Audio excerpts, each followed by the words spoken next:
네, 이번 시간에는 생체 에너지학과 생화학 반응의 유형들에 대해서 살펴보도록 하겠습니다. 이번 챕터에서는 첫 번째 생체 에너지학과 연력학, 두 번째는 생화학 반응의 중요한 공통 반응, 그 다음에 인산계 전달과 ATP의 합성, 생물학적 산화 환원 반응에 대해서 살펴보도록 하겠습니다. 생체 에너지학과 연력학, 바이오 에너제틱스 앤드 서모다이나믹스입니다. 우리가 연력학과 생체 에너지학을 같이 공부하는 이유에 대해서 살펴보면, 연력학은 물질 내에서의 에너지의 변환 연구입니다. 우주 내에 있어서의 물질들의 에너지 변환이고요. 그 중에서 특히 생명체 안에서 일어나고 있는 에너지의 변화가 생체 에너지학입니다. 연력학의 한 분야이기도 하고요. 그러나 여러분들이 연력학과 생체 에너지학을 연결하는 데는 좀 어려움이 있습니다. 이유는 연력학은 열기관, 즉 증기기관의 효율을 연구하는 과정에서 나와 있는 여러 가지 방정식을 가지고 설명을 하고 있는 반면에, 생체 에너지학은 우리 세포 내의 분자들의 결합이기 때문에 다소 이해하는데 어려움이 있습니다. 그러나 전체적으로 연력학에 대해서 여러분들과 함께 공부를 하다 보면 생체 에너지학을 충분히 이해할 수 있습니다. 그러면 용어 정리부터 살펴보도록 하겠습니다. 우리가 많이 쓰고 있는 에너지라고 하는 말들이 있죠. 이거는 일을 할 수 있는 능력입니다. 전기를 통한 빛이라든지 여러 가지 움직이는 일을 통한 이런 능력들이 있는데, 교과서적으로 백과사전에 보면 에너지는 일을 할 수 있는 능력입니다. 그렇다고 그러면 일이란 무엇인가?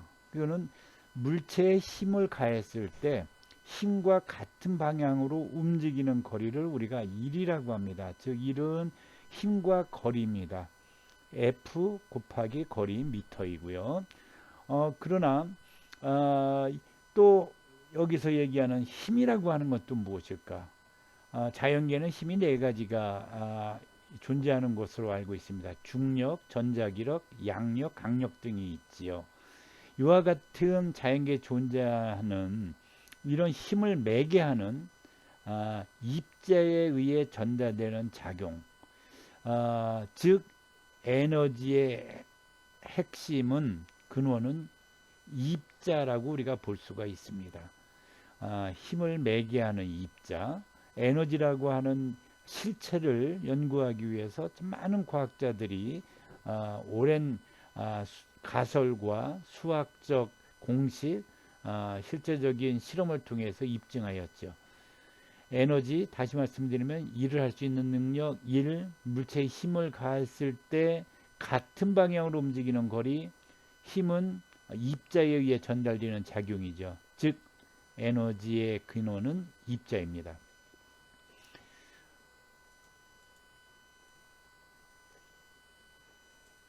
그래서 앞에서 보신 것처럼 에너지의 근원, 힘을 매개하는 입자인데, 에너지 종류는 일반적으로 우리가 땡땡 에너지, 즉 앞에 뭐든지 붙일 수 있는 것들이 에너지 종류죠. 일반적으로 태양, 빛 에너지, 석유, 소리, 수소, 뭐 생물 에너지, 지열 에너지, 재생 에너지, 청정 에너지들이 있죠. 또 과학적으로 설명하면 운동 에너지, 위치 에너지, 열 에너지, 빛 에너지, 전자기 에너지 등으로 우리가 얘기할 수 있어요.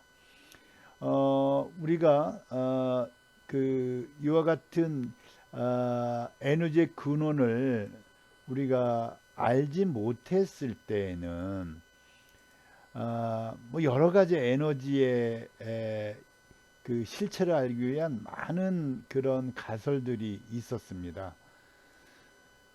그러나 아인슈타인의 상대성 이론이 나오면서, 아인슈타인의 상대성 이론, 즉 에너지는 질량의 속도의 제곱과 같다라고 하는 질량의 운동과 같은 것이죠. 즉 에너지와 질량은 같은 거고요.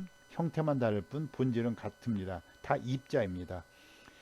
우리가 좀 더 과학적으로 얘기하면 활성화 에너지, 내부 에너지, 또 자유 에너지라고 하는 말들을 쓰는데, 이거는 모든 우주 만물은 모두 에너지다. 시간도 그렇고 공간도 그렇고 심지어 빛이 없는 암흑도 다 에너지를 가지고 있는 것으로 알고 있습니다.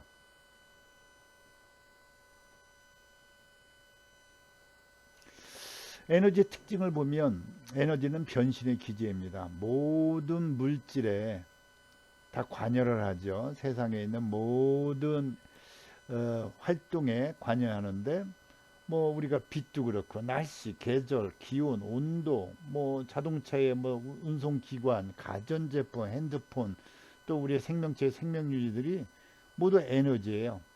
이와 같은 유지에 필요한 것들이 다 에너지가 변하면서 이 에너지에서 물질의 변화에 영향을 주는 거죠. 두 번째는 에너지 자체도 변합니다.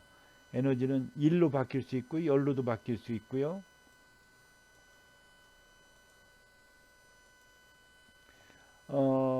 빛 또는 우리가 아는 전기, 자기, 위치 등에도 우리가 그 에너지를 변동시킬 수가 있습니다. 에너지의 세 번째는 특징은 형태만 이와 같이 바뀔 뿐이지 에너지의 양은 줄지 않습니다. 즉 에너지는 보존된다는 거죠. 형태만 바뀔 뿐이지 다 그 에너지의 합은 같다는 것이 연력학에서 에너지의 특징을 설명하고 있습니다. 그렇다고 하면 우리가 그 연력학에서 얘기하고 있는 그런 에너지들 또 열에 대한 일들을 우리가 설명을 할 때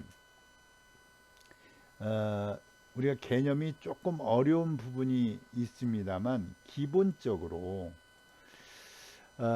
이 연력학은 언제 그 발전이 되었냐면 18세기에 산업혁명 과정에서 증기기관을 가능하면 어떻게든지 에너지 효율을 올릴 것인가, 그와 같은 효율의 연구 목적으로 이제 탄생했다고 볼 수가 있죠. 가장 먼저 나오는 산업혁명 때 세상을 바꿔놓은 증기기관입니다. 즉 어떤 우리가 운동을 위해서, 자동화된 운동을 위해서 피스톤이 있고요. 이 피스톤을 움직이기 위해서는 어떤 힘이 가야 돼야 되는데, 이 힘을 가져가기 위해서 밑에 어떤 우리가 물탱크에 열을 가하면 수증기가 나오게 되고, 이 수증기를 작은 통로를 통해서 주사기와 같은 피스톤에 연결을 해주면 수증기에 의해서 이 압이 올라가면서 이 피스톤을 밀게 되죠.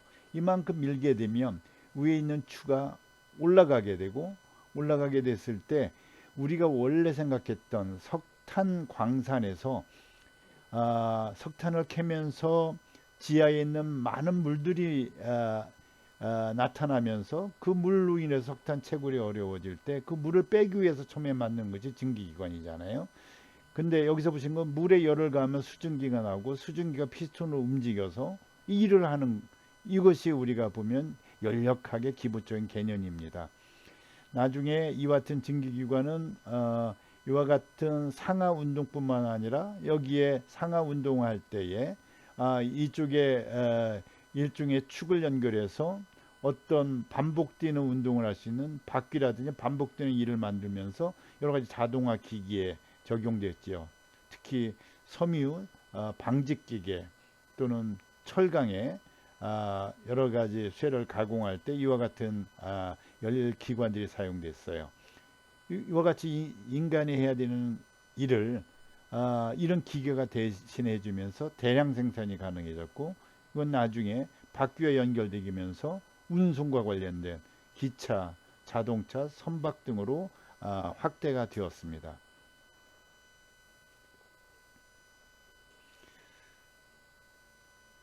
그래서 연력학이라고 하는 학문은 열과 일에 대한 학문입니다. 일은 앞에서 얘기한 대로 힘 곱하기 거리가 되겠고요. 그럼 열이라고 하는 근원은 무엇인가? 그래서 열의 개념이 없을 때는 많은 과학자들이 여러 가지 가설들을 세웠어요. 그 중에 하나가 칼로릭이라고 하는 그런 열을 전달하는 일종의 입자가 있다고 생각을 했었어요. 이것이 굉장히 중요한 가설 중에 하나였죠. 그러다가 이 주리라고 하는 과학자에 의해서 놀라운 사실 하나 발견하였습니다. 즉 여기에 무거운 추를 하강을 시키면 이 무게만큼 이게 떨어지면 이 거리 이동하는 만큼 힘이 발생하지 않습니까? 힘이 이동을 하게 됐을 때 여기에 연결되어 있는 줄에 물통의 날개를 다루는 임펠러를 요만큼 떨어질 때에 우리가 여기는 일을 하게 되면 힘 곱하기 거리니까 이만큼 일을 하게 되면 요 추가 돌아가면서 물의 온도를 올린다는 중요한 사실을 발견하였습니다. 즉 일이 열로 전환되는 것을 알게 된 거죠. 그래서 이와 같은 일의 양 또 이 열의 양을 우리가 줄로 표시했습니다. 그래서 열은 입자들의 운동이고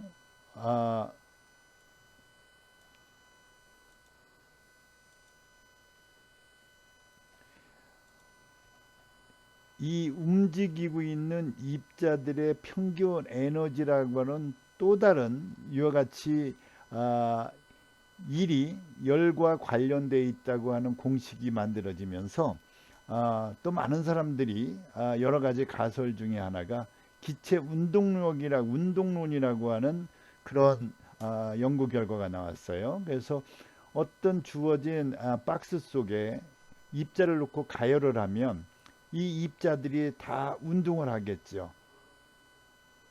그러나 이 입자들은 너무나 방향성 없이 움직이고 있기 때문에 어디에 위치하는지를 알지를 못해요. 그래서 그러나 이와 같이 불규칙적으로 움직이는 입자에 대해서 우리가 확률적으로 계산을 해서 입자들의 평균 에너지를 우리가 결국 열을 발생시킨다라고 하는 기체 운동론이 자리를 잡게 된 겁니다. 즉 압력과 온도가 기체 입자의 운동 속도에 비례하고 입자의 속도를 통계적으로 고려해서 이 입자들이 자유롭게 날아가는 자유도 여기에서 우리가 보면 무질서도 엔트로피의 개념이 도입된 것입니다. 그럼 열과 일은 우리가 같은 형태를 표현할 수도 있지만 엄격하게 따지면 또 차이점이 있습니다. 즉 열은 일이 아닐 수 있습니다. 그 이유는 일이라고 하는 것은 어느 박스 내에 있는 입자들이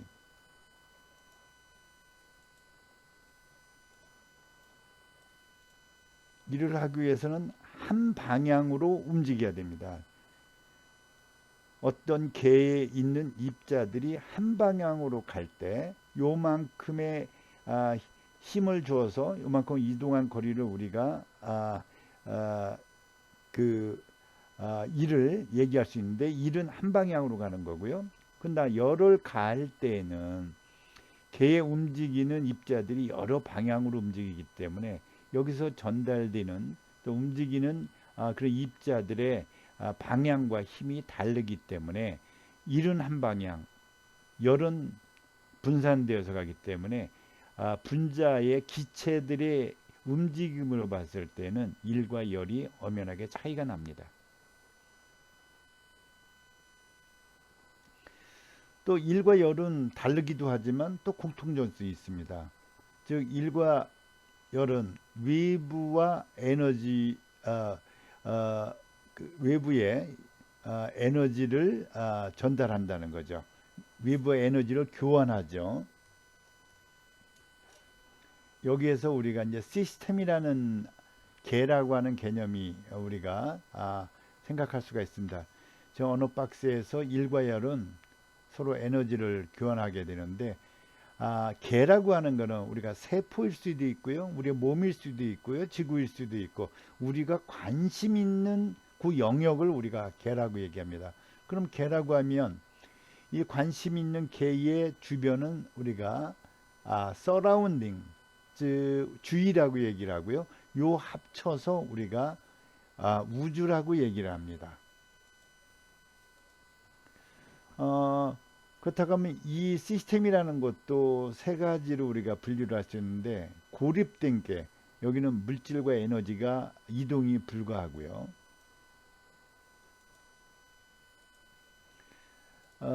닫힌 개는 에너지는 이동하지만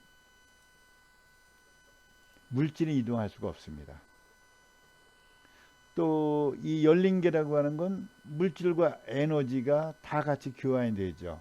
대표적인 것이 우리의 생명체입니다.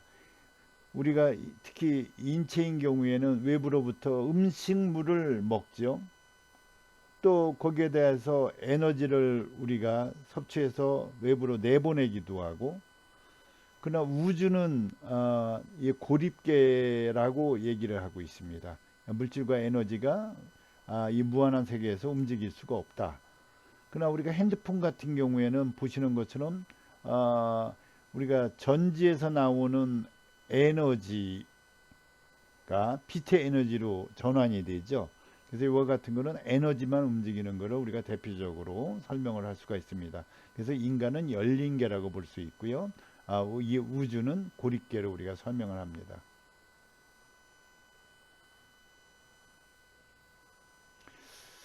또 새로운 개념에서 이제 내부 에너지라고 하는 것을 우리가 설명을 할 수가 있는데, 내부 에너지란 말을 참 이해하기가 좀 어렵지만, 우리가 일종의 공을 던지는 것을 예를 들어서 보게 되면, 우리가 지상에서 공을 던지게 되면 공이 높게 올라가겠죠. 그러나 이 공이 올라가는 건 초기에는 공을 올릴 때는 굉장히 운동 에너지가 굉장히 최대값이 되다가 어느 정점에서 멈춰 있겠죠. 그때 운동 에너지는 제로가 되고요.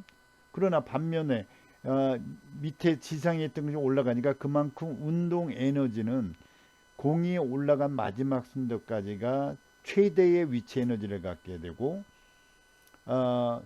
또 이때의 운동 에너지는 제로가 되겠죠. 그럼 운동 에너지와 위치 에너지의 합을 보면 동일하죠. 이거를 우리가 이제 역학적 에너지라고 설명을 합니다. 즉 내부 에너지는 우리가 열 기관 내에서 어느 개 내에서 움직이는 전체의 내부 에너지로 우리가 얘기하는데, 이때는 기체가 입자들이 움직이는 운동 에너지와 입자가 위치하고 있는 잠재적 에너지, 그걸 포텐셜 에너지라고 합니다. 그래서 이 내부 에너지라고 하는 것은 어떤 개의 모든 입자들의 운동 에너지, 각각의 떨림과 진동하는 것과 얘가 처해져 있는 위치, 이 포텐셜 에너지를 합해서 우리가 내부의 에너지라고 얘기를 하고, 또 포텐셜 에너지라고 하는 것을 좀 더 자세히 설명을 드리면, 분자 간의, 요 입자 간의 역학적 에너지, 또 전기적, 또 전자적 이런 에너지의 변화를 포함한 모든 잠재적 에너지를 말합니다. 즉 당장에 1과 열로 전환되지는 않지만 잠재적으로 1과 열을 할 수 있는 그런 에너지를 포텐셜 에너지라고 얘기합니다. 즉 내부 에너지는 운동 에너지와 잠재적으로 가지고 있는 에너지를 합친 상태를 얘기하고 있습니다. 그래서 이와 같은 개념 속에서 연력학 법칙이 정립이 되었어요. 원래 서모다이나믹스는 앞에서 말한 것처럼 열기관, 증기기관은 물리학자, 기계공학자들에 의해서 정립이 되었지만, 그 뒤에 19세기에 들어서서 여러 공학자들, 물리학자, 생리학자들이 종합한 법칙입니다. 우리 연력학 제1법칙, 제2법칙, 제3법칙이라고 하고 있지만 제0법칙이 있습니다. 0법칙이라는 건 에너지의 평형법칙입니다. 어떤 개 간의 열적 평형, 즉 개 A, 시스템 A와 B가 온도가 열의 열적 평형이 있고 B와 C의 평형이라면 A와 C의 시스템 A와 C의 열은 평형이다라고 하는 에너지 평형의 법칙이고요. 연력학 제1법칙 앞에서 얘기했던 에너지 보존의 법칙, 즉 우주 내에 존재하는 에너지는 창조되거나 파괴되지 아니하고 다만 변환된다라는 법칙입니다. 두 번째는 이와 같은 모든 에너지는 자발적 반응은 이런 반응의 자발적 반응은 무질서가 증가하는 엔트로피가 증가한 방향으로 진행된다. 즉 에너지 흐름의 법칙입니다. 이때에 엔트로피는 온도에 영향을 받게 되는데 무질서도는 만약에 온도가 절대 온도 0도 즉 마이너스 273도에서는 모든 분자의 운동은 제로가 되고 안정화되어 있고 서로 결합되어 있고 엔트로피는 0이다라고는 제3법칙이 나온 겁니다. 즉 연력학 1법칙, 2법칙이 나오면서 그 뒤에 3법칙과 0법칙이 만들어진 거죠.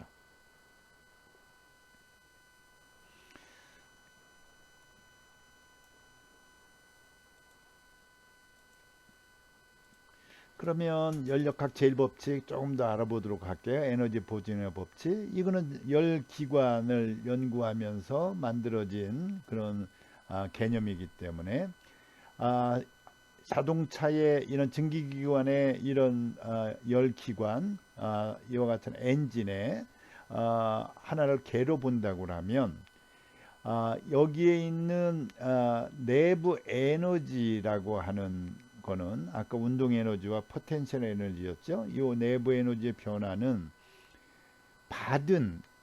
이 시스템이 받은 열을 받아서 얘가 한 이걸 합쳐서 우리가 내부 에너지의 변화로 우리가 설명하고 여기서 왔다 갔다 한 그 에너지의 변화를 보면 우리는 이 개라고 하는 시스템 속에 있고 개와 관심 있는 개와 이 주변에 있는 주위로 보고 이 합치면 우주라고 얘기했죠. 그러면 이 내부와 이 바깥의 에너지의 흐름을 보게 되면 우주에 우리가 시스템에 있어서의 에너지의 합은 받은 열 한 일이고요. 주위에 만약에 그 에너지가 흘렀다고 하면 주위에 준 일, 또 주위에 준 일이 되겠죠. 그리고 이 우주 전체를 보면은 이 에너지는 우주 전체를 주위에 다 준 거는 우리가 합쳐서 내부 에너지, 주위 에너지의 합, 주위의 내부 에너지, 이 안에 있는 시스템의 내부 에너지의 합과 우리가 같다고 보죠. 그러면 여기서 보시는 것처럼 개의 에너지와 주의 에너지의 합은 우주의 에너지가 되겠고 요거는 제로가 되죠. 수치를 보면 여기서 시스템의 내부 에너지 요걸 이쪽으로 보내면 주위의 에너지 요 전체는 우주가 되겠고 요 합은 제로가 되죠. 이쪽에 상수이죠. 즉 우주의 에너지 합은 불변이다. 이게 우리가 얘기하는 연력학 제1법칙 에너지 보존의 법칙입니다. 시스템이 받았던 열과 주위에 했던 이거를 내부 에너지 측면으로 가져오면 시스템의 내부 에너지 합과 주변의 내부 에너지 합은 우주가 되겠고 요거는 불변이다라고 하는 에너지 보존의 법칙이 만들어진 것입니다.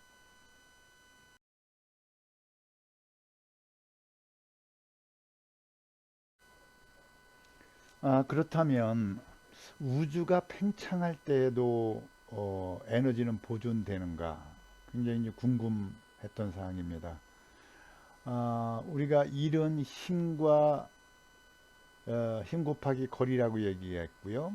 또 개가 압력을 받아서 한 일은 압력 곱하기 우리가 일이라고 하는 거는 압력 곱하기 단면적의 곱하기 거리 즉 압력이 일정한 부피 내에서 가한 일이기 때문에 우리가 P의 부피의 변화로 얘기하는데, 일을 했다는 거는 압력을 가한 거니까 마이너스로 우리가 표시를 합니다. 즉 부피가 줄어들수록 일을 받아 내부 에너지를 증가했다는 것인데, 이건 우리가 똑같이 설명할 수가 있어요. 우리 손에 다른 손으로 주사기를 밀면 부피가 줄면서 주사기 속에 내부 에너지가 증가한다는 원리와 같은 겁니다. 즉 일을 통해서, 왼손이 일을 통해서 부피를 줄여주면, 부피를 해주면 내부 에너지의 변화는 걔가 받은 열 마이너스 부피 변화가 되겠죠. 이와 같은 거를 우리 앞에서 했던 방식의 내부 에너지의 변화는 열과 일이고요. 이걸 압력을 표현하면 내부 에너지의 변화는 밖에서 우리가 가해준 열 빼기 한 일, 압력 곱하기 부피의 변화로 우리가 얘기할 수가 있습니다. 이때에 우주가 만약에 팽창한다고 하면 이 부피는 증가하게 되고 무한정 증가하게 되면 압력은 제로가 되겠죠. 즉 부피는 증가하고 압력이 제로가 된다고 하면 위에서 보는 공식에서 여기는 상쇄돼서 제로가 되지 않겠습니까? 그래서 우주 전체의 열의 변화도 우리는 간단하게 보시는 것처럼 우주의 그 열의 변화도 우리가 제로가 되겠죠. 우주 전체의 열의 변화는 연력학 제1법칙에 의해서 우주 전체의 열의 변화는 제로가 되기 때문에 결국 우주 내부 에너지의 변화는 제로가 되는 겁니다. 즉 우주의 에너지 합은 불변이다라고 하는 앞에 있던 에너지 보존의 법칙에 따르게 되는 것이죠. 내부 에너지를 표현할 때 또 다른 방법으로 우리가 엔탈피라고 하는 그런 개념으로도 우리가 다른 형태를 표현할 수가 있습니다. 공식을 보면 이 내부 에너지의 변화를 엔탈피로 우리가 할 때, 이거는 개의 내부 에너지와 앞에서 얘기했던 압력과 부피의 한 일이 되겠죠. 근데 세포와 같은 생체 에너지인 경우에는 부피 변화가 없습니다. 즉 피부는 제로가 됩니다. 따라서 엔탈피는 개의 내부 에너지와 동일하게 됩니다. 그래서 엔탈피, 이 전체 엔탈피가 음성이면은 열을 방출하는 발열 반응이 되겠고요. 이 엔탈피 변화가 플러스이면 열을 흡수하는 흡열 반응이라고 얘기를 하고 있습니다. 메탄가스가 산화돼서 이산화탄소와 이루게 되는 것은 열이 나오는 발열 반응이 되겠고요. 거꾸로 그 우리가 보면 액체의 그 얼음이, 여기는 여기서 보시는 것처럼 그 얼음이 고체의 얼음이 액체의 물로 변할 때 열이 들어오기 때문에 이런 것을 흡열 과정이라고 하죠.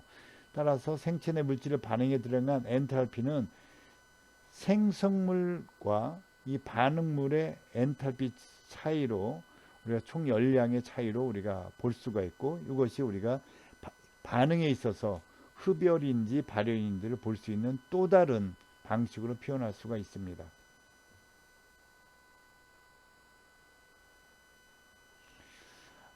두 번째로 이제 연력학 제2법칙, 우주의 무질서는 항상 증가한다고 하는 개념입니다. 연력학 법칙은 앞에서 본 것처럼 에너지의 변화는 어느 정도 할 수 있지만 반응에 일어날지 안 일어날지, 어느 정도 일어날지는 알 수가 없습니다. 그래서 이와 같이 그 에너지의 방출을, 그 에너지의 그 흐름, 반응이 자발적일지 아닐지, 잘 일어나는지 안 일어나는지를 설명하기 위한 방법으로 이 엔트로피라고 하는 개념이 제 2법칙에 해당합니다. 여러분들이 얼음은 열을 받아서 그 물을 우리가 만들게 되죠. 이게 얼음이 녹는 과정이에요. 즉 고도의 질소는 또 무질서로 이렇게 흩어지는 과정을 우리가 엔트로피 증가한다고 하죠.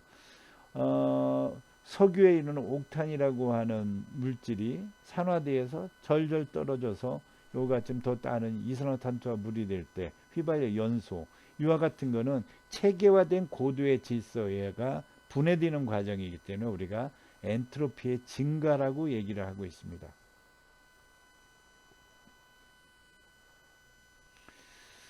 원래 엔트로피와 같은 개념, 연력학 제2법칙은 역시 진기온의 효율을 연구하면서 발견된 상황인데 어떤 개가 고온에서 열은 반드시 저온으로 흘리면서 여기에 열기관이 일을 하게 되는데 반대로 낮아진 온도가 낮아진 상태에서 다시 이 기관이 작동을 하려면은 우리 올라가야 되지 않겠습니까? 고온으로. 그러면 여기는 반드시 일이 또 가야 되죠. 즉 온도가 열이 높은 데에서 낮은 곳으로 가면서 발생되는 에너지를 가지고 우리가 일을 하게 되고 순환을 하기 위해서 이때 일을 통하던 어떤 에너지가 들어가야 되겠죠. 즉 열과 일은 100% 전환되지 못하기 때문에 어떤 기관의 효율을 얘기하게 됩니다. 고온에서 저온으로 열이 흐르면서 기관이 일을 하고 기관이 순환하려면 저온에서 일을 해서 가열을 해야 됩니다. 그러나 이때 열은 100% 일로 전환되지 않기 때문에 기관의 효율이 중요하죠. 그래서 이와 같이 연력학 제2법칙의 엔트로피의 개념이라고 하는 것은 열이 한 방향으로만 흐르는 상황을 측정하는 양입니다. 측정하는 양으로서 나온 개념입니다. 연력학 제2법칙은 열은 뜨거운 곳에서 더운 곳에서 낮은 곳으로 흐른다고 하는 개념이 연력학 제2법칙이고요. 이때에 이 어떤 입자나 어떤 에너지는 높은 곳에서 낮은 곳으로 가고 어떤 분자인 경우에는 질서가 무질서한 쪽으로 흘러가는 그런 엔트로피의 개념이 제시된 겁니다. 따라서 우주의 엔트로피는 또 항상 증가하는 원칙이 되겠죠. 이 법칙을 공식으로 따지면 이 엔트로피 무질서도의 증가는 온도분의 열이 이 연력학 제2법칙의 공식입니다. 이거를 우리가 어떤 시스템 내의 분자 입자의 운동으로 보면 어떤 개에 열을 가하면 입자의 운동은 빨라지고 무질서도는 증가하죠. 여기에 초기에는 운동이 빨라지지만 여기에 열을 계속적으로 가하게 되면 초기보다는 입자의 운동이 상대적으로 낮게 되겠죠. 즉 온도가 낮을수록 엔트로피의 낮은 온도에서의 엔트로피의 증가는 크다고 하는 그런 공식입니다. 근데 우주와 같은 고립계의 경우에는 열 교환이 없어요. 제로예요. 그러면 델타 S는 제로보다 같거나 증가하겠죠. 즉 우주의 상태를 말하고 있습니다. 연력학 제2법칙 우주의 엔트로피는 항상 증가한다는 겁니다. 그러나 생체 내에서 일어나고 있는 이런 엔트로피 물질의 자유도는 설명하기가 상당히 어려운 문제가 있습니다. 또 이와 같이 엔트로피가 변하는 것을 참 보기가 굉장히 어려워요. 이와 같은 문제를 열기관의 실질적인 효율을 하기 위해서 얼마나 더 반응이 잘 일어나는지를 미리 예측하기 위한 그런 실제적인 관심, 그 궁금증을 해결하기 위해서 연구를 했던 분이 이 보시는 것처럼 이 깁스입니다. 실제로 어떤 시스템 변화를 일으키는 것이 무언가, 또 어떤 온도에서 반응이 일어나는지, 여기서 보이는 그 유명한 깁스의 자유에너지의 법칙입니다.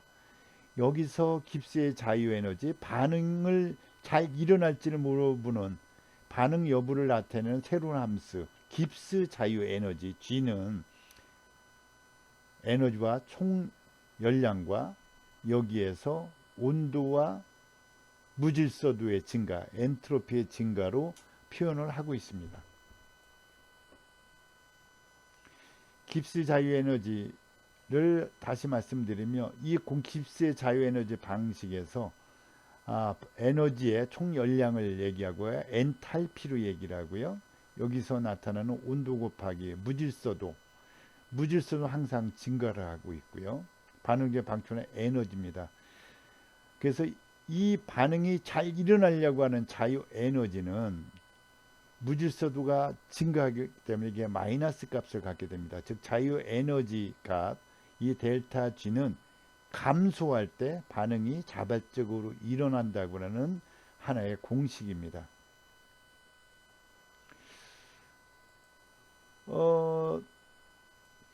깁스 에너지는 앞에서 보는 것처럼 반응의 자발적 방향을 예측하는 거라고 얘기를 했지 않았습니까? 깁스의 자유 에너지 방향성 함수이고요. 여기에 가해진 엔탈피 에너지 열량이 되겠고요.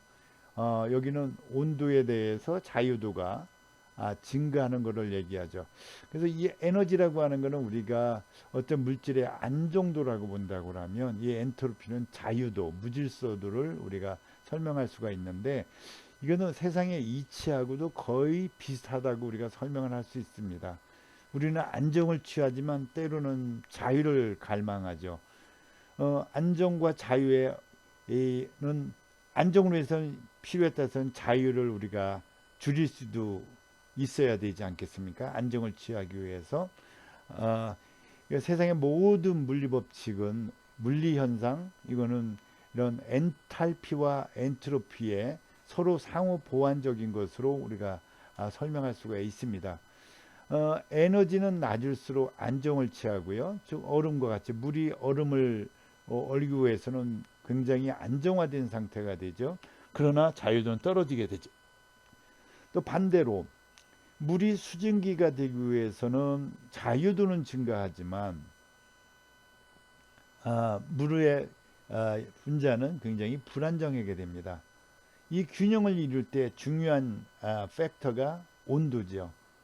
얼음과 물이 서로 어떻게 변할지 고민하는 온도는 0도가 되겠고요. 또 물이 수증기로 될 때는, 기체로 될 때는 100도라고 하는 온도의 가중치가 반영되어 일어납니다. 그래서 깁스 자유 에너지라는 건 반응의 자발적 반응을 얘기하는데, 우리가 기계적으로 얘기할 때에 어떤 열기관이 자유롭게 쓸 수 있는 그런 에너지, 어떤 실린더의 그 에너지라고 하면 걔가 받은 전체 에너지와 이게 한 일, 즉 낭비한 에너지, 열솔실의 나머지 이걸로 표시할 수 있는데, 이때 엔탈피는 우리가 열량기로 반응률을 측정을 해서 잴 수가 있습니다. 즉 깁스 에너지는 엔탈피 효과와 엔트로피의 효과의 균형에 의해서 우리가 설명하는데, 엔트로피 효과가 커지면 깁스 에너지는 마이너스로 되게 되고, 마이너스가 되면 자유 에너지는 감소하게 되고, 감소하면 반응은 잘 일어난다고 하는 그런 공식을 우리가 깁스 자유 에너지 공식이라고 얘기합니다. 앞에서 한 얘기를 다시 말씀드린 거고요. 우주 엔트로피는 자발적으로는 항상 증가하고, 반응이 일어나기 위해서는 이게 마이너스 값을 가질 때 훨씬 더 일어나게 되죠. 자유에너지는 감소할 때 자발적 반응이 된다고 하는 설명을 다시 한번 반복해서 드립니다. 그러면은 중요한, 지금부터 생명체는 어떤 것인가? 생명체도 연력학 법칙을 따릅니다. 생명체의 특징은 무에서 에너지를 만들 수가 없다. 또 에너지를 무릎 파괴할 수 없다. 에너지는 다른 형태로 전환시킬 수 있다. 그렇죠. 우리가 생명체 살아가기 위해서는 에너지를 흡수하기 위해서 음식물을 우리가 섭취하는 거고, 그 음식물을 통해서 우리가 ATP라고 하는 에너지를 만들게 되고, 그 만들어진 거는 결국 우리가 배설과 호흡을 통해서, 열을 통해서 우주로 내보내는 거죠. 즉 우리가 먹었던 음식물의 에너지는 전환되어서 ATP로 가게 되고, 거기 있는 것은 우리가 방출을 일과 열을 통해서 우주로 내보내게 되죠. 즉 순환하는 것이죠. 생명체는 에너지 형태 전환 시에 우주의 엔트로피를 증가시켜야 되고요. 그러니까 고분자의 포도당을 먹어서 점점 무질서도가 낮은 이산화탄소와 물로 우리가 분해를 하게 되고요. 또 반대로 생명체가 우리 조직을 유지하려면, 계속 재생돼야 되는 세포를 재생하려면 생체 고분자를 또 낮은 상태의 이산화탄소와 우리가 하는 탄수화물에서 더 고차원적인 단백질이나 핵산으로 만들었는데, 이때는 우리가 에너지를 주변에서 음식에서 추출해야 되고, 필요 없는 것은 방출해야 되죠. 그런 능력이 있어야지만 우리가 살아가는 거니까, 마치 실린더라고 하는 열 기관에서 열을 받아서 일을 하는 거와 같이 계속 순환하는 과정을 겪게 되는 것입니다.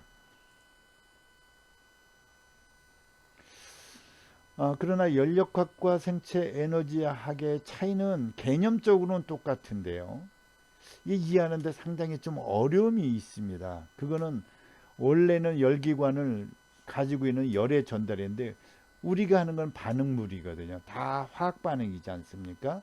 그래서 이해하는데 좀 어려움이 있습니다. 그러나 단순하게 생각하면 열기관에서의 우리의 그 자유 에너지의 변화는 고온에서 저온으로 열이 전달되면서 일을 하게 되고, 이 기관이 돌아가려면 순환하기 위해서 다시 우리가 일이나 열을 가해 줘야 되는 법칙인데, 이거는 우리가 이 위치 에너지를 가지고 우리가 설명할 수가 있습니다. 높은 언덕에 돌이 하나 있어요.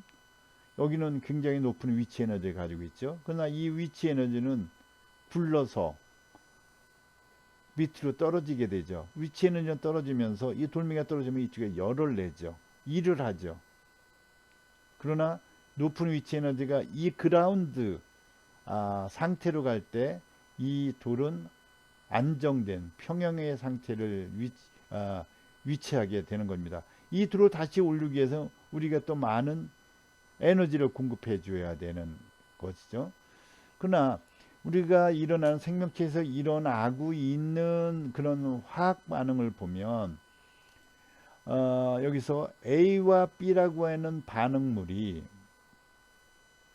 반응을 일으켜서 C와 D라고 하는 생성물을 만들게 되는데, 이때에 반응물이 생성물을 형성할 때에 가장 낮은 상태라고 하는 것은 평형이 될 때입니다.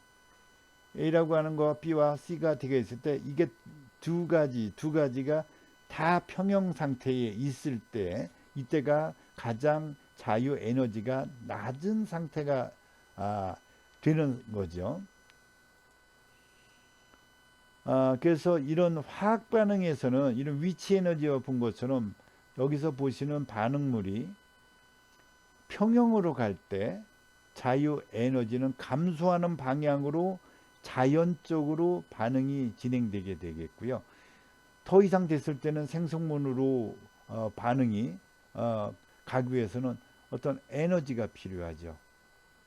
이거를 다시 한 번 더 구체적으로 설명드리면, 생체 반응에서 생체는 우리가 세포를 기본 단위로 하고 있기 때문에, 세포는 살아가기 위해서 자유 에너지원을 필요하기 때문에 음식물을 섭취하게 되는데, 반응은 우리의 체온인 37도로 정해져 있는 등온이고요. 압력은 우리가 대기 중에 살고 있고 지표면에 살고 있다 대기압이 1로 정해져 있는 상황입니다. 앞에서 말씀드린 것처럼 반응물 A와 B가 반응해서 자유 에너지가 감소하는 방향으로 떨어지면서 결국 생성물을 만들기 위한 중간 단계의 평형 상태를 이루게 되겠죠. 요 평형 상태를 우리가 평형상수라고 얘기하고 일로 가는 거는 우리가 자유 에너지와 일쪽으로 가기는 반응의 방향성 우리가 Q로 우리가 설명을 할 수가 있습니다. 그 연력학 법칙에서 제2법칙에서 앞가의 공식을 반응의 평형으로 본다고 하면 이때의 이 자유 에너지의 변화는 평형상수의 로그에 반비례한다. 평형상수 쪽으로 평형이 들은 쪽으로 이 자유 에너지가 감소하고 있다고 하는 공식입니다. 이 공식은 생화학적 표준 상태를 얘기를 하고 있는데 표준 상태 우리는 실온, 압력은 대기압, 이때 반응한 농도는 1몰이라고 할 때에 우리가 이거를 표준 상태라고 해서 여기에 보이는 거를 제로를 붙여서 깁스의 표준 에너지라고 자유 에너지라고 얘기를 하고 있습니다. 즉 열기관에서 일어나는 것을 우리가 생체 반응의 화학 반응으로 본다 그러면 앞에서 보신 것 위치 에너지와 기관의 온도의 흐름과 우리가 이 개념은 같으나 화학 반응에서 일어나고 있는 건 이런 반응식에 의해서 분자 간의 농도와 서로 간의 반응의 방향에 따라서 이와 같은 진행이 되는데 이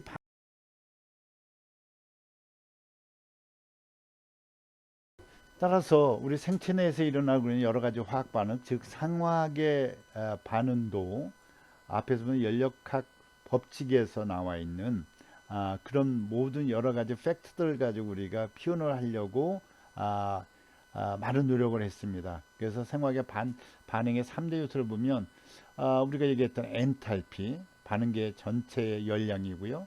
이 엔탈피, 우리가 열을 방출할 때는 발열 반응이고 흡수할 때는 이 엔트로피가 플러스로서 이거는 흡열 반응이죠. 반응은 발열 반응, 열을 방출하는 쪽이 훨씬 더 반응이 잘 간다는 쪽을 우리가 설명할 수가 있고 엔트로피는 반응에서 무질서도고요. 엔트로피, 즉 프로덕트가 리액텐트보다 생성물이 더 무질서할 때 깁스의 자유에너지는 증가하고 이 깁스의 그 자유에너지를 설명할 때 우리 생체는 일정한 온도와 압력에서 일을 하고 있는 반응이기 때문에 이 깁스 에너지에서 이 프리 에너지가 방출하고 진행될 때에 우리는 마이너스를 가지고 자발적 반응으로 진행된다고 우리가 설명을 하고 있습니다. 생화학의 3대 요소 엔탈피, 엔트로피, 깁스. 엔탈피도 마이너스일 때 잘 가고요.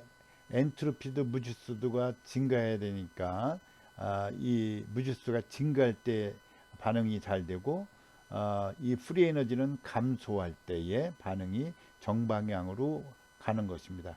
즉 이 깁스의 프리 에너지의 변화를 가지고 우리가 반응을 예측할 수가 있습니다. 이게 생화학에서 나오는 모든 교과서에 보게 되면 우리가 방식이 두 가지의 우리가 상수를 제공하고 있습니다. 첫 번째 프리 에너지, 두 번째는 이 평형 상수입니다. 이 공식은 델타 G는 이 평형 상수의 로그 값에 진행되고 이 평형 상수는 균형을 이루었을 때 우리가 1이고요. 1보다 크게 되면 이 프리 에너지는 감소하는 마이너스 값을 갖게 됩니다. 이 표를 보시는 것처럼 모든 반응에서 그걸 나타내주고 있습니다. 평형상수가 1보다 크면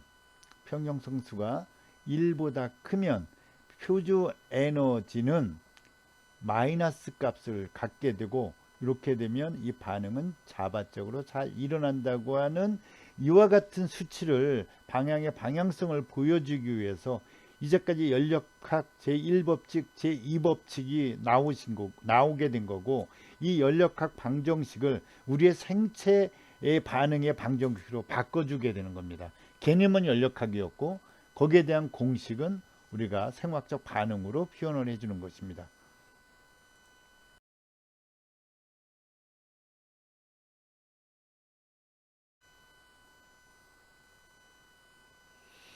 어, 앞에서 나오는 깁스의 자유의 에너지를 가지고 우리가 반응의 자발성을 결정하게 되는데, 이 방법을 다시 말씀드리면은 실제의 자유에너지 변화는 또 하나의 표준 상태에서의 자유에너지의 변화에 반응물과 생성분의 농도의 변화를 가지고 우리가 측정할 수가 있습니다. 앞에서 이 평형상수가 1보다 크면 프리에너지는 네거티브고 반응은 정방향으로 가게 되고요. 이 평형상수가 낮게 되면 프리에너지는 포지티브가 되고 이거는 역방향으로 잘 간다고 하는 이런 연력학 방정식에 나오는 상수를 가지고 어떤 반응이 잘 일어나는지를 설명하기 위한 그런 공식입니다. 세포 내 그 에너지학은 이 프로덕트와 이런 반응물의 농도에 따라서 달라지게 되는데, 이 자유에너지 단위는 보시는 것처럼 어떤 거는 프리에너지가 올라가는 게 있고 또 감소하는 게 있고 반응사면 또 감소하는 경우가 있는데, 이런 반응을 우리 생체 반응은 한 단계가 아니고 멀티 스텝입니다. 그러다 보니까 자유에너지가 감소로 해 반응이 잘 가는데 증가를 하게 되면 안 가죠. 그러나 이거는 커플링 되어 있습니다.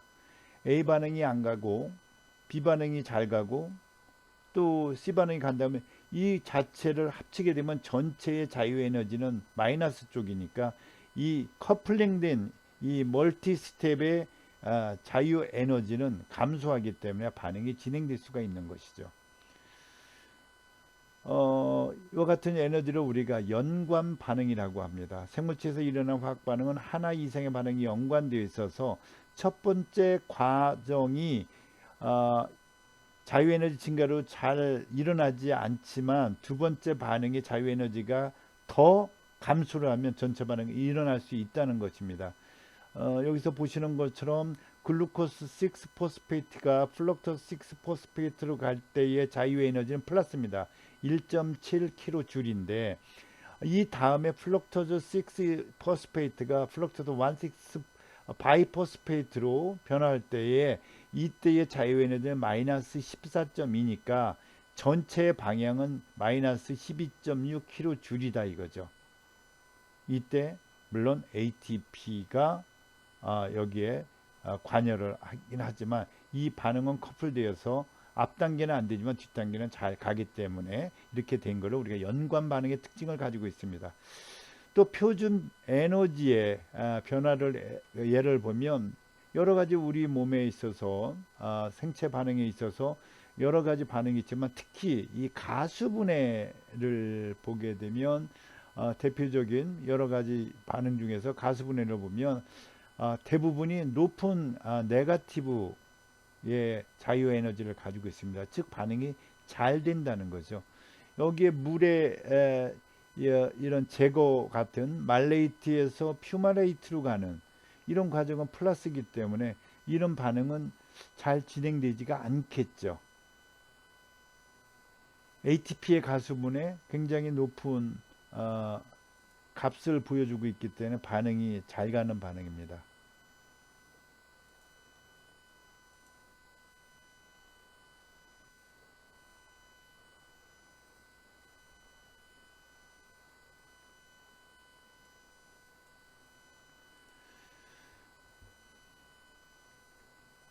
따라서 화학 반응에서의 에너지학 대표적인 걸 몇 가지로 보면 가수분해가 있겠고요.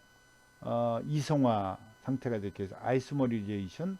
하이드롤리시스는 굉장히 앞에서 보는 것처럼 마이너스 프리 에너지가 마이너스 값을 가지고 있기 때문에 잘 진행되는 반응입니다. 이 아이소머리제이션은 이 자유에너지의 감소가 적기 때문에 진행은 되더라도 잘 진행이 되지 않는다는 걸 볼 수 있고요. 거꾸로 이 환원된 물질의 산화 과정은 굉장히 잘 일어나고 있습니다. 그러니까 이거는 영양분의 우리 대사 과정이죠. 우리가 케모트로프, 식물이 에너지를 얻는 방법입니다. 그 O2에 의해서 죄송합니다. 이거는 우리 동물이 식물의 영양을 먹어서 에너지를 받는 방법입니다. 포도당이 산화가 되는 과정에서 굉장히 좋은 그런 산화가 되는데 이때는 단계적이고 조절을 잘 받고 있습니다. 연력학적으로 우리가 유리한 반응이라고 해서 역학적으로 빠른 반응은 아닙니다. 연력학적 개념에서 봤을 때 방향이 좋으냐, 잘 갈 거냐, 안 가냐, 방향의 방법이지 반응이 빨리 나냐 안 한 거하고는 개념이 좀 다릅니다. 생화학의 중요한 반응 5가지가 있는데요. 이거는 우리가 잘 아는 것처럼 탄소 결합이 끊어지고 붙는 그런 과정.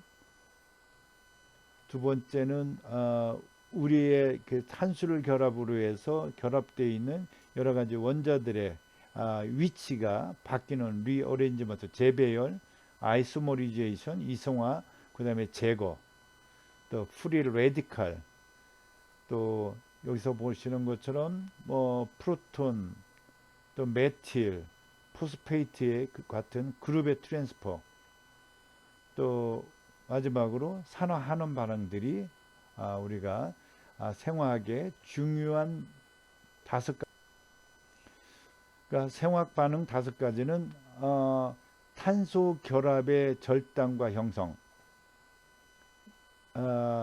내부 결합의 재배치, 이성화, 제거. 세 번째는 프리 레디컬, 그 다음에 그룹 트랜스퍼, 그 다음에 옥시데이션 리덕션.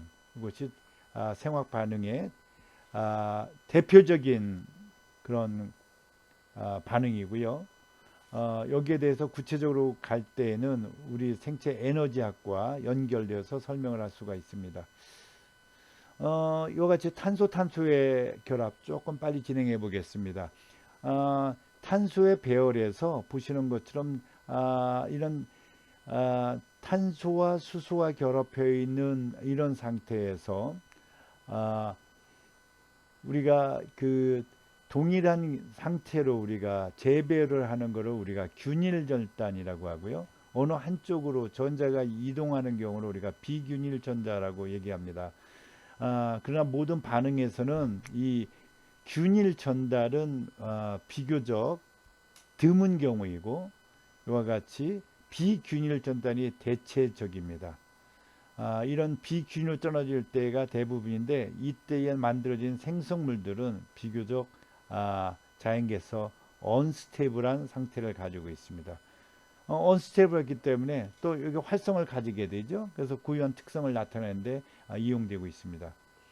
생체 분자, 여기서 보시면 메탄이 붙어있는 알케인, 여기 OH가 붙어있는 알코올, 여기 COH가 되는 알데하이드, 또 여기에 CO에 R이 붙어 있을 때는 우리가 케톤이라고 얘기하고요. COH, 카복질산, 또 CO2, 이산화탄소. 탄소의 산화 상태는 주변에 결합되어 있는 산소와 수소에 따라서 얼마든지 산화 상태가 변화가 되겠습니다.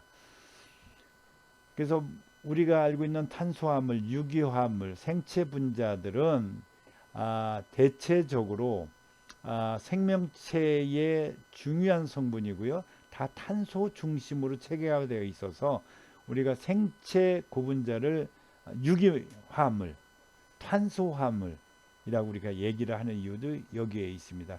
탄소는 이와 같이 보시는 것은 싱글 체인, 또 더블 체인, 그 다음에 트리플 체인으로도 우리가 결합을 하지만 가장 생명체에서 중요한 탄소, 탄소 간의 안정적인 결합이 중요합니다.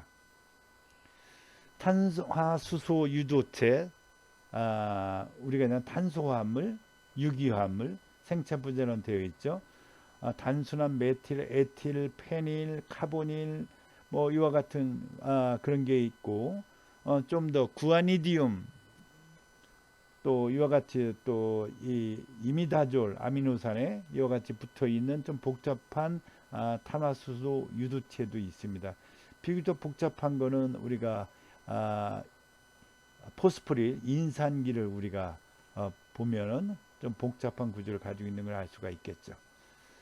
그래서 생물계 탄소의 산화 상태는 메탄서부터 시작해서 메테인서부터 결합해 있는 여기 보이시는 탄소주의 전자쌍이 8개에서부터 7, 6, 뭐 1개, 심지어는 제로인 상태, 우리가 얘기하고는 이산화탄소가 산화도가 가장 높은 상태입니다. 산소로만 결합되어 있죠. 가장 높은 게 우리가 메테인으로 볼 수가 있습니다. 가장 환원된 상태입니다. 즉 환원된 상태가 산화된 상태로 계속해서 우리가 가지고 있기 때문에 최종의 산화된 상태는 CO2와 우리가 보는 물로 산화도가 가장 높은 상태가 되겠습니다.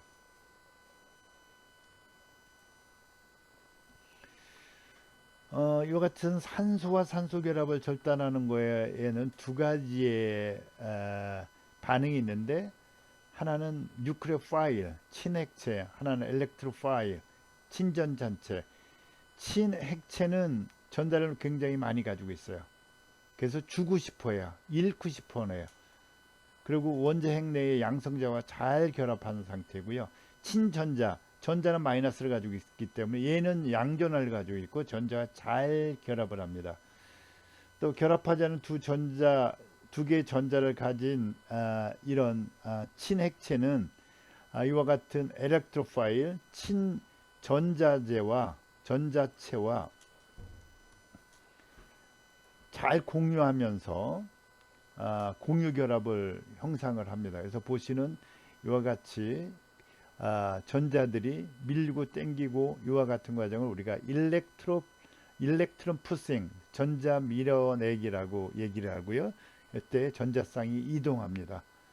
친핵체에서 일어나고 있는 여러 가지 반응들, 이 마이너스에 이 전자를 많이 가지고 있는 산소가 다음의 반응들에 탄소에 전자를 주는 거고요. 친전자체는 핵의 전자를 주기를 좋아하는 엘렉트로파일입니다.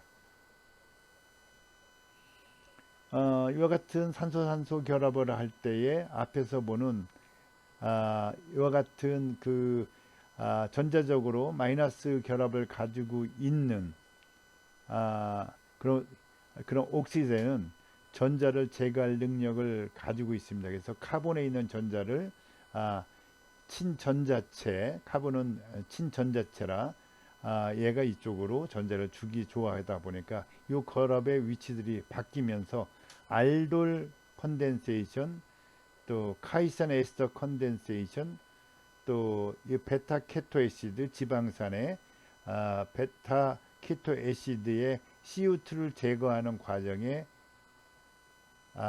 이와 같이 뉴클레오파일로서 엘렉트로파일로서 관여해서 일어나는 과정입니다. 그래서 이와 같은 산소 결합들이 형성도 되고 이와 같이 형성도 되고 있는 것이 뛰어나가기도 하는 그런 과정입니다. 두 번째는 아이소머리에서 엘리미네이션. 앞에 있는 구조처럼 6포스포 글루코스에서 보시는 것처럼 아이소머리이즈의 요 탄소의 원자가 여기 있는 하이드록실 그룹이 위치를 서로 변경하는 그런 이성질화 과정에 역시 전자전달과 관련된 것들이 관여를 하게 되어 있습니다. 그래서 산소를 떼어내기도 하고요. 여기서 이산화탄소를 떼어내기도 하고 위치도 변경하고 여기 있는 것처럼 핵에서 이런 수소를 떼어내가는 엘리미네이션 반응이 생화계 반응 중에 두 번째 반응입니다. 세 번째 프리 레디컬 리액션도 있습니다. 균일 전단에서 일어나고 있는 걸 보면은 이런 케미컬에 전자가 전달되면서 프리 레디컬 상태, 전자가 쌍을 가지지 못하는 한 개로 가지고 있는 프리 레디컬이 의해서 여기에 있는 이산화탄소가 빠져나가는 과정이 우리 프리 레디컬 반응입니다. 그룹 트랜스퍼, 우리 분자를 구조하는 생체 구분자 중에 여러 가지 그룹들이 있죠. 이런 것들이 뛰어나가는 과정입니다.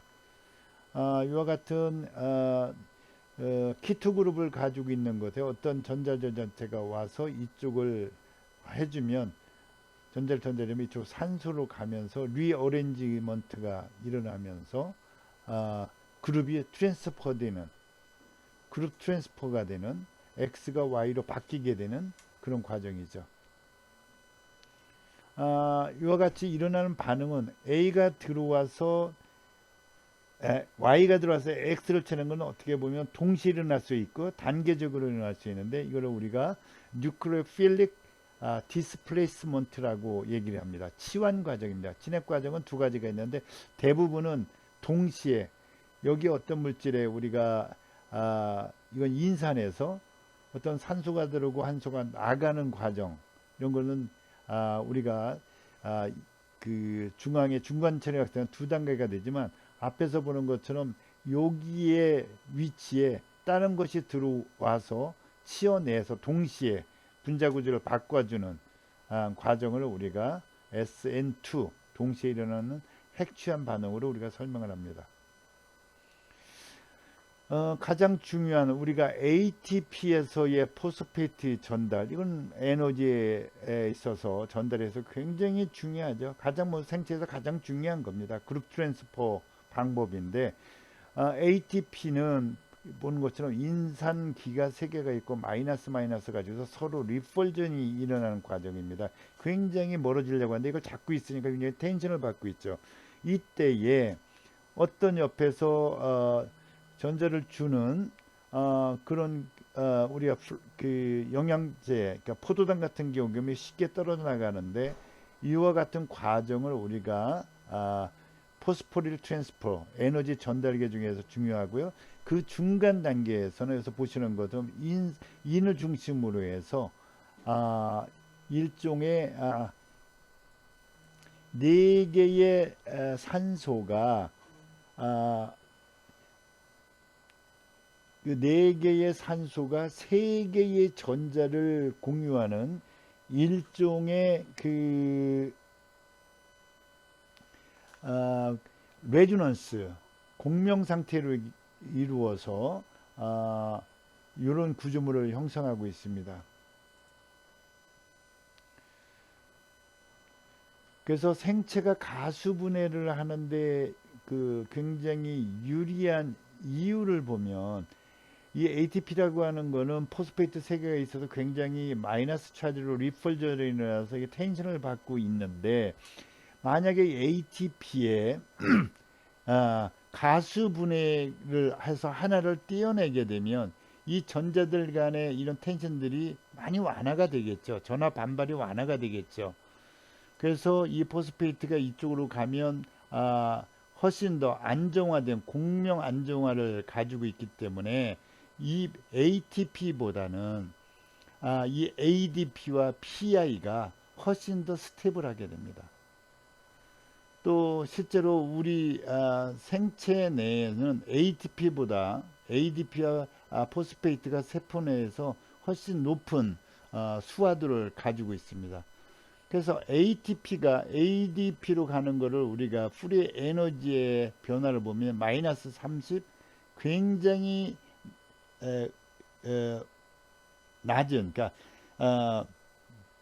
네가티브 값을 가지고 있기 때문에 이 반응은 잘 진행되는 거고, 생체 가수 분해가 유리한 이유는 분해된 반응물이 생성물이 좀 더 분자적으로 안정화되었기 때문입니다. 또 이 생성물이 세포 내에서 높은 수화도를 유지하기 때문에 가수 분해가 유리한 것으로 설명할 수가 있습니다. ATP의 가수분해에는 마그네슘 이온이 중간에 관여해서 일어나고 있습니다. 우리 생체 내 ATP의 농도는 조직에 따라서 굉장히 다른데 대체적으로 평형 상수 이상으로 이 ATP가 ADP, AMP보다 많은 농도로 가지고 있어서 이 ATP가 우리 생체 에너지, 케미컬 에너지에 있어서 아주 좋은 원료가 되는 것이 라고 설명을 합니다.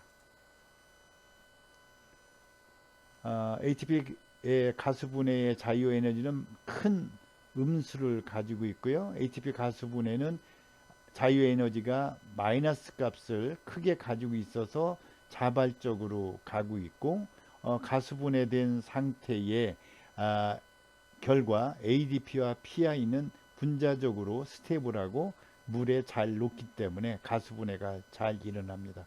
그러나 생체 내에는 ATP 이외에도 포스포에놀 피루베이트, 1,3-바이 포스포글리세라이트, 포스포크레아틴, 사이오에스터들과 같은 물질들도 이 프리 에너지의 감소폭이 굉장히 큽니다. PEP를 보면 앞에서 보시는 것처럼 ATP 부담도 가수분해 하기가 더 좋고요. 파이루베이트로 가는데 굉장히 좋고 이때 자유에너지의 감소량은 마이너스 62kJ에 해당합니다. 또 하나 1,3-바이포스페이트도 가수분해가 되면 이 프리 에너지의 감소가 마이너스 49로 굉장히 좋습니다. 포스포크레아틴 경우에는 마이너스 33이고요. 자유에너지의 감소가. 그래서 우리의 세포의 호흡 단계에서 일어나는 모든 일들은 우리가 녹말을 먹고 포도당으로 당화가 되면 이때서부터 탄소 6개 분자가 2개의 피루베이트로 전달을 하면서 ATP 두물을 만들고요. 여기서 미토콘드리아 안으로 들어오면서 아세틸코일 두 분자를 만드는 이때 NADH라고 하는 중간 매개 물질이 만들어지고 얘가 사이트릭 애시드 사이클에 들어가면서 계속해서 직접 ATP를 만드는데 여기서 나오는 계속해서 만들어지는 과정에서 NADH가 6개, FAD가 2개가 나옵니다. 이와 같은 물질들은 좀 더 전자 전달을 유리하게 해주면서 마지막 단계에서 산소를 물로 환원시켜주고 전자를 전달하면서 결국 28개 ATP, 총 32개의 ATP를 만드는 과정에 관여하는데 이때 우리가 호흡에서 얻었던 산소가 혈액을 타고 조직의 미토콘드리아까지 전달이 돼서 일어나는 과정이기 때문에 세포호흡이라고 얘기를 합니다. 앞에서 얘기했던 가수분해 표준 에너지에 의한 생물학적 화합물, 인산화합물의 표준 자유 에너지의 서열을 보면 앞에서는 킬로줄로 얘기를 해서 설명을 드리면 PEP가 치고 높고요. 그 다음에 1,3-바이포스포 글리세레이트가 두 번째고요. 포스포크레아틴, 그 다음에 ATP, 여기 다음에 그 글루코스 6포스페이트, 글리세롤 3포스페이트로 보시는 것처럼 이 자유 에너지의 이 감소량이 이런 어떤 준위를 가지고 있죠. 프리 에너지의 감소량이. 그러니까 여기를 통해서 얻어지는 에너지들이 밑에 단계로 해서 반응을 촉진시켜주는 그런 커플링 반응입니다. 그렇게 해서 ATP가 만들어집니다. 개똥벌레, 파이어플라이는 발광으로 해서 ATP를 사용하고요. ATP는 빛으로 전달이 되고요. 그래서 생체 내 ATP 이동은 ATP의 글룹 트랜스퍼고요. 이와 같은 거를 ATP를 만드는데 ATP는 이런 에너지를 만드는데 사용이 되는데 또 거꾸로 우리가 단일체를 축합해서 우리가 살아가는 데 필요한 핵산이라든지 우리 단백질의 거대 분자를 조립하는 데 사용되며 또 열로 방출되고 또 우리의 근육수축과 운동, 또 능동수승에 이와 같은 ATP가 활용되고 있습니다. ATP의 가수분해는 앞에서 얘기했지만 단순하게 일어나는 게 아니라 그룹 트랜스퍼를 통해서 일어나게 되는데, 우리가 공식적으로 교과서에는 원 스텝으로 표현되지만 실제로는 두 단계로 합니다. 이 ATP라는 것이 어떤 화합물과 결합을 해서 이게 엔자임과 결합된 이런 상태로 묶여 있는 상태에서 나중에 해리 되면서 일어납니다. 1단계는 ATP의 간흡에서 생긴 포스페이트가 효소에 결합을 하고, 이 포스페이트가 결합된 것에 암모니아를 우리가 방출하면서 포스페이트가 또 효소에서 방출이 되는 겁니다. 뛰어가는 2단계 반응입니다. 아세틸코에도 굉장히 높은 프리에너지를 제공하고 있습니다. 지방산 생합성에 중요하고 지방산 합성 시에 아실그룹을 공급을 할 때에 이때에 여기서 나오는 아세틸코에에서 나오는 이 프리에너지 감소 마이너스 31kJ이 활용되고 있습니다. 사이오 에스터의 분해가 옥시덴 에스터보다 더 분해된 건 ATP보다 이 사이오 에스터의 가스 분해가 더 잘 일어나고 높은 에너지를 형성하는 것으로 되어 있습니다. 그래서 서로 커플링 되어 있죠. 사이오 에스터, 옥시덴 에스터.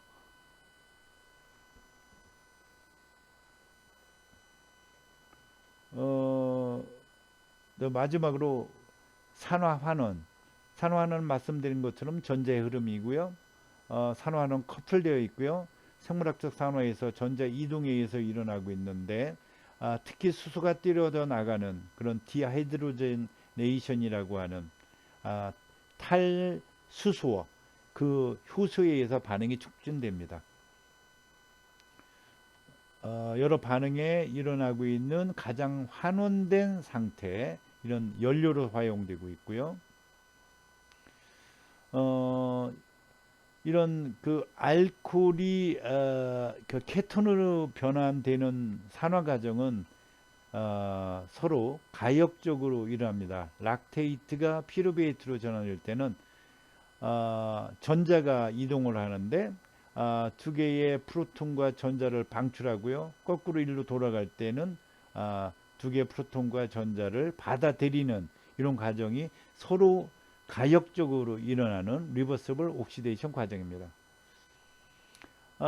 환원준이라고 하는 것도 있습니다. 이건 전자에 대해서 환원준위는 전자에 대해서 얼마만큼 친화도를 가지고 있는지, 높은 에너지를 가지고 있고 높은 에너지를 가지고 있습니다. 그래서 전자는 낮은 에너지에서 높은 에너지로 이동을 하고 있기 때문에 환원주의라고 하는 것은 환원주의, 리덕션 포텐셜이라고 하는 것들은 대체적으로 프리 에너지의 감소를 위해서는 높은 이런 환원주의를 필요로 하고 있습니다.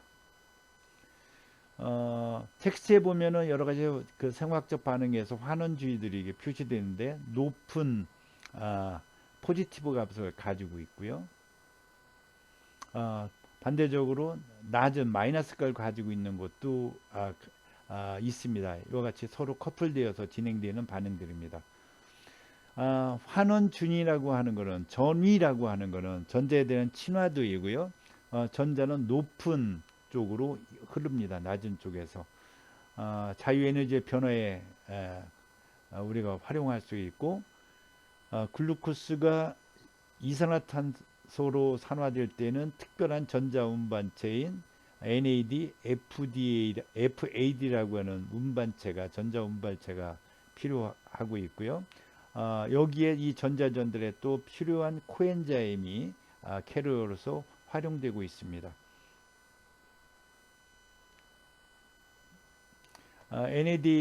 NADP라고 하는 것은 여기서 보시는 화학 구조를 가지고 있고, 이 중간에 수소를 받아들이고 전달할 수 있는 그런 피리미딘 계열의 뉴클레오타이드입니다. 쉽게 엔자임에서 떨어져 나갈 수 있고, 여러 가지 산화 과정에서 이 하이드라이드 수소의 마이너스 인을 가지고 있는데, 이거는 알코올에서 떨어져 나온 이런 하이드라이드를 NAD에다가 전달해서 NADH를 만들어주는 그런 과정에 활용되고 있고, 수소의 전달, 전자 전달의 매개체입니다.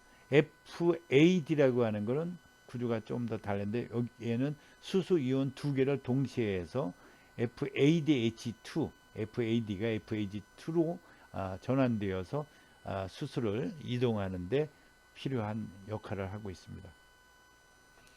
이상 간단하게 생화학 반응에 있어서의 에너지 전달 과정을 설명했으나, 그 앞에 연력학 제1법칙의 반응의 방향, 프리 에너지의 감소, 또 이 프리 에너지 반수는 생화학 반응에 있어서의 반응물과 생성물의 농도, 평형 상수를 가지고 그 값에 의해서 유추된다고 하는 것을 우리가 이해할 수 있었습니다. 이와 같은 반응을 통해서 생체 에너지가 가장 중요한 ATP가 어떻게 가수분에 대해서 가수분해 방향으로 진행되고 있고, 이게 커플링 되어 있는지, 또 ATP보다 또 다른 에스터 본드를 가지고 있는 케미컬들의 이 자유에너지의 감소량이 더 커서 이것들이 커플되어 있는 것을 개략적으로 살펴보았습니다. 수고하셨습니다.